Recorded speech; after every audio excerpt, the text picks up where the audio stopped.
अहम ख़बर आहे त क़ौमी ऐं सूबाई असेंबली जे 21 तकनि ते नंढी चूंड लाइ पोलिंग जो वक़्तु ख़तम थी वियो आहे। अवां ॿुधो त वोटनि जी ॻणप शुरू थी वई आहे। मुल्क में नंढी चूंड लाइ पोलिंग सुबुह जो 8 वॻे खां 5 वॻे ताईं बिना वक़फ़े जे जारी रही। अवां खे ॿुधायूं त पंजाब ऐं ख़ैबर पख्तूनख्वा में ॿिनि क़ौमी तकनि ऐं सिंध में हिक क़ौमी तक ते वोटिंग थी। पंजाब असेंबली जे 12, केपी जे ऐं बलोचिस्तान असेंबली जे ॿिनि तकनि ते बि नंढी चूंड लाइ वोटिंग थी आहे।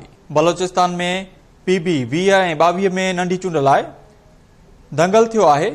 पीबी 50 किला अब्दुल्ला में ॿीहर पोलिंग थी आहे। अवां खे अपडेट कयूं त ख़ैबर पख्तूनख्वा जे क़ौमी तक NA 8 बाजोड़ ऐं NA 44 DI खान में सियासी पार्टियुनि सां गॾु आज़ाद उम्मीदवार बि मैदान ते लथल आहिनि। पंजाब ऐं बलोचिस्तान जे कुझु इलाइक़नि में मोबाइल फोन ऐं इंटरनेट जी सर्विस जुज़वी तौर ते मुअतल रही।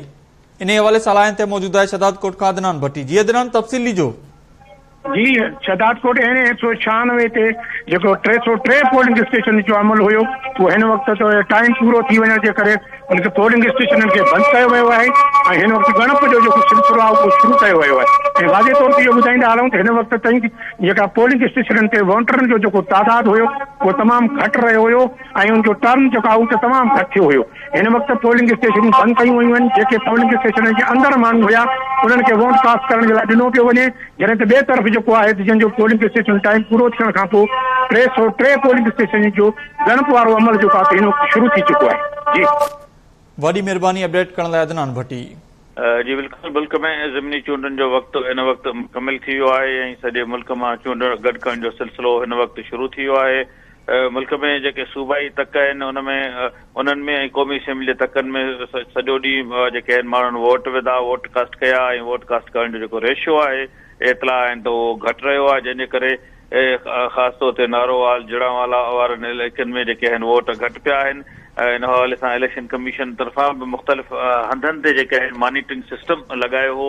इलेक्शन कमीशन हिन वक़्तु मुकमिल थियण जो बाज़ाब्ता तौर ते वज़ाहती बयान बि जारी कयो आहे त हिन वक़्तु इलेक्शन कमीशन वोटिंग जो वक़्तु मुकमिल थी वियो आहे ऐं जेके वोटर जेके आहिनि पोलिंग बूथनि में अंदरि आहिनि उन्हनि खे वोट ॾियण जी इजाज़त हूंदी, जॾहिं त नओं वोट को बि न विधो वेंदो। इन हवाले सां हिन वक़्तु जिन इलाइक़नि में वोटिंग जेका आहे वोटिंग जो वक़्तु मुकमिल थी वियो आहे त उते हींअर गणप जो सिलसिलो बि जारी आहे। क़ौमी असेंबली जे 5 ऐं सूबाई असेंबली जे 16 तकनि ते हिन वक़्तु बाज़ाब्ता तौर ते वोटिंग जो जेको आहे सो वक़्तु ख़तमु थी वियो आहे। जी वॾी महिरबानी अपडेट करण लाइ सचर।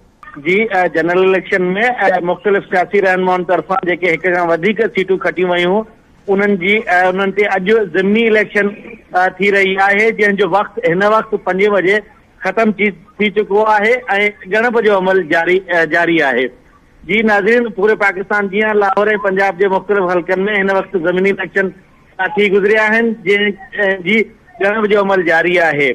यादि रहे त वज़ीर आला पंजाब मरियम नवाज़ तरफ़ां वज़ीर आला थियण खां पोइ क़ौमी असेंबली जी सीट जेका छॾी वई हुई उन सां गॾु वज़ीर आज़म शहबाज़ शरीफ़ तरफ़ां बि क़ौमी असेंबली में हिक खां वधीक हल्कनि में खटण खां पोइ जेका सीट छॾी वई हुई ऐं अहिड़े तरीक़े सां ॿियनि रहनुमाउनि तरफ़ां जेके सीटूं छॾी वयूं हुयूं उन्हनि ते अॼु ज़िमनी इलेक्शन थी आहे ऐं पाकिस्तान मुस्लिम लीग नून ऐं PTI जेका सुन्नी इत्तेहाद काउंसिल जे प्लेटफॉर्म तां इलेक्शन विड़ी रही आहे।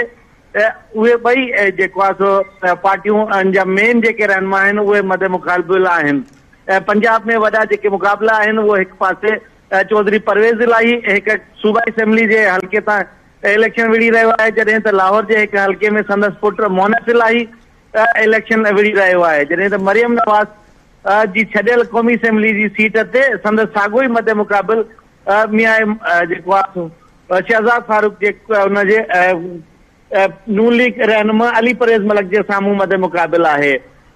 वोटनि जो गणप जो अमल शुरू थी चुको आहे ऐं थोरी देरि में नतीजा अचणु शुरू थी वेंदा। हिन वक़्तु ताईं पाकिस्तान मुस्लिम लीग नून जेका आहे उहा पुरुमीद आहे त ज़िमनी इलेक्शन में पंजाब जी तक़रीबन सभिनी सीटुनि ते नून लीग जा उम्मीदवार कामयाब थींदा। ॿिए पासे PTI जा रहनुमा बि पुरुमीद आहिनि त हुननि खे वोट मिलंदा, जॾहिं त PTI रहनुमाउनि तरफ़ां चूंडनि में धांधलीअ जी बि शिकायत कई वई आहे। जी वॾी महिरबानी, ख़ुदा बख़्शो ॼण।